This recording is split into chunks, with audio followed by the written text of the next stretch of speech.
Rajnath ji, news 18 को ये interview, exclusive interview देने का आपका बहुत बहुत धन्यवाद।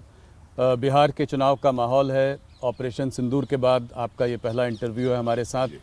सवाल बहुत सारे हैं, शुरुआत करते हैं। चुनावी माहौल है तो बिहार से। आपने बिहार में बहुत रैलियाँ एड्रेस की हैं, आप काफ़ी सक्रिय हैं। सबसे पहले ये जानना चाहेंगे कि आप क्या माहौल देख रहे हैं। कल पहले राउंड का मतदान हो चुका है, रिकॉर्ड टर्नआउट रहा है, करीब 65% का टर्नआउट रहा है। तो क्या देख रहे हैं आप, कितनी सीटें देते हैं आप अपने एनडीए को? वैसे हम लोगों की जो सार्वजनिक सभाएं हो रही हैं उसमें जो पब्लिक का रिस्पांस जिस प्रकार से प्राप्त हो रहा है, उसे देखते हुए मेरा स्पष्ट मत है कि सरकार तो बनेगी, लेकिन 2/3 की मेजॉरिटी भी एनडीए को हासिल हो सकती है। 160 से ज़्यादा सीट? 160 से ज़्यादा सीटें। ये सवाल बार बार पूछा जा रहा है, आपका मुख्यमंत्री चेहरा स्पष्टता से बताइए कौन है? नीतीश कुमार मुख्यमंत्री बनेंगे, 5 साल रहेंगे? देखिए, उन्हीं के नेतृत्व में चुनाव हो रहा है जी, स्वाभाविक है कि वो होंगे। डिप्टी सीएम एक भारतीय जनता पार्टी का, एक चिराग पासवान की पार्टी का, ऐसा मत बनेगा? अब जो कुछ भी होगा भविष्य में, वो सभी लोग मिलजुल कर उसको बैठकर तय करेंगे कि क्या करना क्या नहीं करना। राजा जी, एक मुद्दा जो आप लोग शुरू से लेकर चल रहे हैं वो है कि बिहार में लालू के उसमें जंगल राज का मुद्दा, कि पहले गुंडागर्दी थी, जंगल राज था। तो इस बार भी आप लोगों ने इस मुद्दे पर पूरे समय से आप बने रहे हैं, मगर इस बार आपके दल के ही एक अनंत सिंह जी जो है अब गिरफ्तार हो गए हैं। गोली चली पहली बार और दुलार चंद यादव मारे गए। इसके बारे में आप क्या कहना चाहेंगे? हो सकता है 1-2 घटनाएं ऐसी हो जाती हैं, लेकिन इसके कारण किसी को ये नहीं कहा जा सकता कि वह फला व्यक्ति जो है माफिया है या ये है वह है। यह तो कुछ सामाजिक जीवन में कभी कभी कुछ व्यक्तिगत नाराज़गियाँ भी होती हैं, इसको इनकार नहीं किया जा सकता है। लेकिन सब मिला जुला कर पूरा प्रिकॉशन हम लोग लेते हैं कि जिनकी छवि साफ सुथरी हो, क्लीन इमेज के जो लोग हैं, उन्हीं को प्रत्याशी बनाया जाए। सावधानी यह बरती जाती है, लेकिन हो सकता है इतनी बड़ी जमात जहाँ पर है, कहीं पर यह चूक हो भी सकती है। इस संभावना को भी मैं नकारता नहीं हूँ। राहुल गांधी इस चुनाव में लगातार कैनवसिंग कर रहे हैं, कैंपेनिंग कर रहे हैं। एक समय में जैसे जैसे चुनाव पास आता गया, अटैक थोड़े पर्सनल होते जा रहे थे। उन्होंने कहा कि मोदी जी वोटों के लिए कुछ भी कर सकते हैं, बोलेंगे तो स्टेज में वोटों के लिए नाच भी देंगे। थोड़ा छठ के समय में भी उन्होंने ऐसा बोला कि उन्होंने यमुना में डुबकी नहीं लगाई, एक सैनिटाइज पॉन्ड में जो है जाके उसके सामने छठ मैया की पूजा कर रहे थे। कैसे देखते हैं इस तरह के रिमार्क्स को आप? मैं समझता हूँ कि इस प्रकार के रिमार्क्स का कोई औचित्य नहीं है, और नौटंकी का प्रश्न यहाँ तक है। मैं समझता हूँ देश अच्छी तरह इस बात को समझता है कि मोदी जी के साथ इस प्रकार के आरोप किसी भी सूरत में चस्पा नहीं होते। वो बहुत ही सीधी और सपाट बात जनता के सामने रखते हैं। जनता को गुमराह करके उन्होंने कभी भी जनता का समर्थन हासिल करने की कोशिश नहीं की है। जो तथ्य हैं उन तथ्यों को ही प्रस्तुत करके जनता का समर्थन वह हासिल करते हैं। इस बार जब कल लोग मतदान डालने जा रहे थे, सुबह सुबह महिलाओं की बहुत बड़ी कतार दिखाई दे रही थी। बहुत ज़्यादा महिलाएं सामने आकर उन्होंने वोट डाला है। इसको आप कैसे देखते हैं? किसके लिए समर्थन है ये? क्या ये जीविका दीदी जो है ये आपकी एक गेम चेंजर स्कीम रही है? जीविका दीदी भी है, लेकिन उसके अतिरिक्त महिलाएं ये महसूस करती हैं कि नीतीश कुमार जी के मुख्यमंत्री रहते हुए कानून और व्यवस्था की स्थिति बेहतर रही है। अराजक की स्थिति नहीं रही है जैसी कि आरजेडी के शासनकाल में हुआ करती थी। एक उसका भी स्पष्ट संदेश पूरे बिहार में है। और आप जानते हैं कि महिलाएं स्वाभाविक रूप से यह चाहती हैं कि किसी की भी सरकार हो, लेकिन कानून और व्यवस्था की स्थिति बेहतर होनी चाहिए, और ताकि वह कभी भी किसी समय भी रात को भी कहीं आना जाना पड़े तो उन्हें किसी प्रकार का कोई भय न हो। और महिलाओं ने यह महसूस किया है बिहार में कि जब वहाँ पर आरजेडी की सरकार थी, लालू जी जब वहाँ के मुख्यमंत्री थे, तो 5 बजे के बाद बाहर निकलने में 10 बार लोगों को सोचना पड़ता था। अब महिलाएं तो कम से कम बाहर निकल ही नहीं सकती थी। इसमें शराबबंदी का भी कोई बड़ा योगदान रहा है? जैसे कि ऑपोजिशन में तेजस्वी जी ने और प्रशांत किशोर ने कहा है कि उनके अगर वो लोग जीत कर आए तो शराबबंदी के बैन को उठा देंगे, लिफ्ट कर देंगे। हाँ। तो क्या इसमें इसका भी कोई फ़ायदा मिला है इनको? मैं अब कितना फ़ायदा मिला है, कितना नहीं मिला है, इसका सही आकलन करना तो बहुत कठिन है, लेकिन मैं कह सकता हूँ कि इसका भी लाभ निश्चित रूप से मिला है।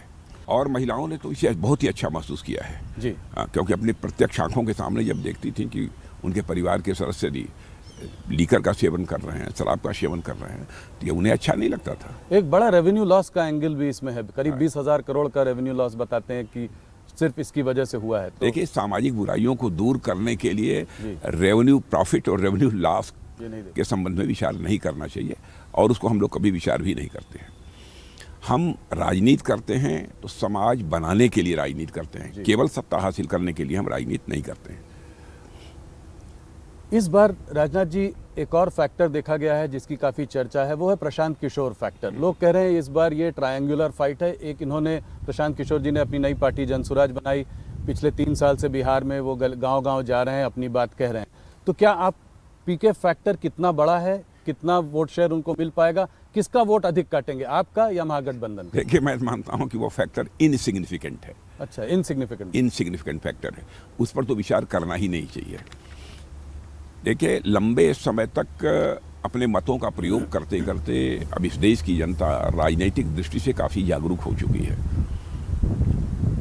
अब इस बात को अच्छी तरह समझती है कि कौन वोट काटने के लिए खड़ा है और कौन सरकार बनाने के लिए खड़ा है। इस आधार पर अपने मतों का फैसला करती है। तो आप मानते हैं कि वो सिर्फ महज वोट काटने के लिए खड़े हैं, ऐसा जनता समझती है? हाँ, जनता समझती है। माने वो जानती है कि इनको शायद ही एक भी सीट नहीं प्राप्त होगी। लोग ये मानकर चल रहे हैं बिहार में, जो हमारी बातचीत हुई है। मैं अपने आकलन के आधार पर बतला रहा हूँ। जहाँ आपने एक तरफ जीविका दीदी की बात करी, उसको एक गेम चेंजर स्कीम की तरह आप लेकर आए, तेजस्वी जी ने हर घर में एक गवर्नमेंट जॉब देने की बात की। आप लोगों ने, आप तमाम नेताओं ने खिल्ली भी उड़ाई, कहा कि ये कैसे स्वाभाविक है, ये कैसे होगा, 2 करोड़ फैमिली में 2 करोड़ जॉब कैसे देंगे, इतना पैसा कहाँ से आएगा।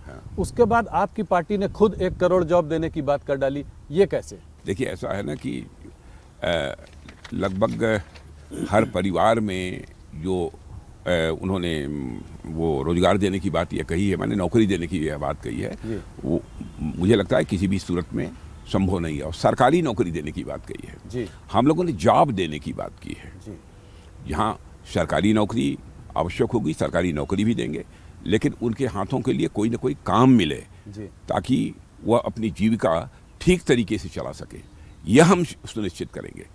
हम जनता की आंखों में धूल झोंक कर उनका समर्थन हासिल नहीं करना चाहते, जनता को गुमराह करके हम उनका समर्थन हासिल नहीं करना चाहते, बल्कि जनता की आंखों में आंख मिलाकर हम लोग राजनीति करते हैं। और किसी भी सूरत में हम अपने कृति और कथन, वर्ड्स और डीड्स में अंतर लाकर क्राइसिस ऑफ क्रेडिबिलिटी यानी विश्वसनीयता का संकट राजनीति में पैदा नहीं होने देते हैं। यह पूरी सावधानी हम बरतते हैं। इसलिए जो भी बोलना होता है हम नाप तौल कर ही बोलते हैं। एक और बड़ा सवाल इससे उभर के आता है, और वो ये है रेवड़ी कल्चर का सवाल।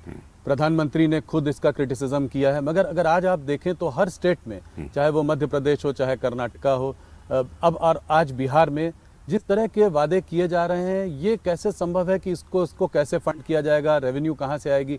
आप लोग भी बिजली मुफ्त प्रॉमिस कर रहे हैं। आपने कहा है 1 करोड़ 40 लाख महिलाओं को आपने ऑलरेडी 10,000 रुपये दे दिया है, कहा है आगे और पैसा देंगे, 2 लाख तक जाने की बात है। तो ये सब पैसा कहाँ से आएगा? देखिए, जो भी हम लोग घोषणाएं करते हैं बहुत सोच समझकर और एक वेल कैलकुलेटेड फिगर ये होती है जी, कि राज्य के विकास के लिए क्या आवश्यक है, क्या आवश्यक नहीं है।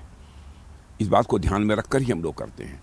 और जो कुछ भी हम घोषणाएं हम लोगों ने अपने चुनावी घोषणा पत्र में की हैं कि हम इतना मुफ्त बिजली देंगे, लोगों को इतनी यूनिट पर फैमिली मुफ्त बिजली देंगे जी। तो मैं समझता हूं कि उनके आर्थिक हालात को सुधारने के लिए, उनकी परचेजिंग कैपेसिटी को बढ़ाने के लिए, उनकी जिसे कहा जाए कि एक अर्निंग की माने कमाई की क्षमता को बढ़ाने के लिए जितना आवश्यक है वही उसी की हम लोग घोषणा करते हैं, बहुत नाप तौल कर। तो जैसे लाड़की बहना, जो और स्टेट्स में जो स्कीम्स हैं वो डायरेक्ट बेनिफिट ट्रांसफ़र की बात करती हैं, आपकी स्कीम जीविका दीदी जो है वो क्या अलग है? क्या वो एंटरप्रेन्योरशिप की बात करती है? जीविका दीदी का तो उसके अर्थ ही ये है कि हम उनको कुछ न कुछ सहायता मुहैया कराएंगे ताकि अपनी वो जीविका ठीक तरीके से चला सकें और उनकी आर्थिक स्थिति पहले के कंपैरिजन में बेहतर हो सके। जब सभी हाथों को काम मिलेगा चाहे वो जिस तरीके से काम मिले, यदि वह काम मिलेगा तो सभी अपना जो है उस राज्य की अर्थव्यवस्था में कंट्रीब्यूट कर सकेंगे। और यह प्रयत्न किसी भी राज्य सरकार को करना चाहिए और किसी भी राजनीतिक पार्टी को अपने घोषणा पत्र जारी करने के पहले इन सब सारे विषयों पर गंभीरतापूर्वक विचार करना चाहिए। यह बहुत ही सोच समझकर, नाप तोल कर ही हम लोगों ने घोषणा की है। अब जैसे प्रधानमंत्री किसान सम्मान निधि के अंतर्गत 6,000 रुपये प्रतिवर्ष हम किसानों को मुहैया करा रहे हैं। आप किसानों से पूछिए, इसका सीधा लाभ उनको हुआ है? उसके परिणाम स्वरूप अपने खेत की बुआई करने के बाद जो फर्टिलाइजर की आवश्यकता होती है, उस आवश्यकता की पूर्ति 6,000 रुपये से होती है। और उसके बाद फूड ग्रेन का उत्पादन बढ़ता है। तो स्वाभाविक है कि अर्थव्यवस्था को एक ताकत मिलेगी, उससे बल मिलेगा। तो एक दूर की सोच के साथ ही हम कोई आश्वासन देते हैं और कोई कदम उठाते हैं। मूव थोड़ा सा एसआईआर की ओर चलते हैं। शुरुआत में बिहार के चुनाव की शुरुआत में एसआईआर वोटर अधिकार यात्रा राहुल जी ने और तेजस्वी जी ने निकाली थी। उनका मानना यह है कि जो 65 लाख लोग जो डी रजिस्टर हुए हैं इस एसआईआर में बिहार में, उसमें आप लोगों को बहुत फ़ायदा है, क्योंकि आप लोगों ने इसमें घुसपैठियों को बाहर किया है जो कि उनके वोटर थे। तो इसको आप कैसे देखते हैं? अरे मैं कहता हूँ कम से कम बतलाएं तो जी, किनका नाम मतदाता के रूप में रजिस्टर होना चाहिए था, नहीं हुआ। एक भी केस वो सामने नहीं ला पाए। बार बार इलेक्शन कमीशन भी अपनी तरफ से कह रहा है कि यदि आपको जो शिकायत हो वह शिकायत हमारे पास लाइए, हम उसकी जांच करने को तैयार हैं। लेकिन वह भी नहीं दे रहे हैं उनको।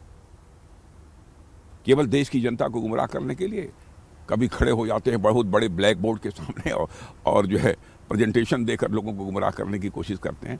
भाई तथ्य लेकर जाइए ना इलेक्शन कमीशन के सामने, इलेक्शन कमीशन उसकी जांच करेगा। न करे तो बात समझ में आती है, लेकिन उसी एसआईआर को लेकर कभी हाइड्रोजन बम फोड़ने की बात करते हैं, कभी एटम बम फोड़ने की बात करते हैं, लेकिन एक सामान्य पटाखा भी नहीं फोड़ पाए। कह रहे हैं कि हरियाणा और महाराष्ट्र का चुनाव आपने चोरी कर लिया, और कहना ये चाह रहे हैं कि बिहार का भी आप चुनाव चोरी करने जा रहे हैं, क्योंकि तो ये क्या, इसको कहीं ना कहीं क्या ये चिपकाने की कोशिश है कि ये डेमोक्रेटिक प्रोसेस को आप लोग उसका उल्लंघन कर रहे हैं, उसको बाईपास कर रहे हैं? देखिए, सच्चाई तो यह है कि बिहार के बारे में भी उन्होंने यही कहा था और उसी के लिए उन्होंने पदयात्रा भी निकाली थी जी, कि वहाँ पर चुनाव आयोग जो कार्रवाई कर रहा था, एसआईआर का जो प्रोसेस चल रहा था, उसी पर उन्होंने क्वेश्चन मार्क लगाया था। अब वहाँ कुछ मिला नहीं, एक भी उदाहरण वो प्रस्तुत नहीं कर पाए। अब जो चुनाव हो गए हैं, अब उनकी चर्चा उन्होंने करनी प्रारंभ कर दी। लंबे समय तक जनता की आंखों में धूल झोंक कर राजनीति नहीं की जा सकती। बाकी और ऑपोजिशन पार्टी जैसे कि टीएमसी, ममता बनर्जी हो या स्टालिन हो तमिलनाडु में, वो भी कह रहे हैं कि एसआईआर हम अपने स्टेट में नहीं होने देंगे। क्यों नहीं होने देंगे? वो कह रहे हैं कि जो है इससे लेजिटिमेट वोटर्स को आप लोग बाहर निकालना चाहते हैं, डेमोक्रेटिक प्रोसेस का उल्लंघन कर रहे हैं। कौन लेजिटिमेट वोटर? मैं उनसे यह पूछना चाहता हूँ, क्या जो बाहर से आकर घुसपैठिए? तो आपका मानना है कि ज्यादातर जो यहाँ से जा रहे हैं वो घुसपैठिए हैं? इन 65 लाख बिहार में काफी ज्यादातर नहीं, उनमें से बहुत सारे लोगों की डेथ हो गई है जी, फिर भी मतदाता सूची में नाम था, वह बाहर हो रहे हैं। बहुत सारे ऐसे लोग हैं जो कि सदैव के लिए बाहर चले गए हैं रोजी रोटी कमाने के लिए, अथवा कुछ लोग ऐसे हैं जो दूसरे देशों में चले गए हैं, यहाँ नहीं रहते हैं, उनका नाम मतदाता सूची में नहीं होगा।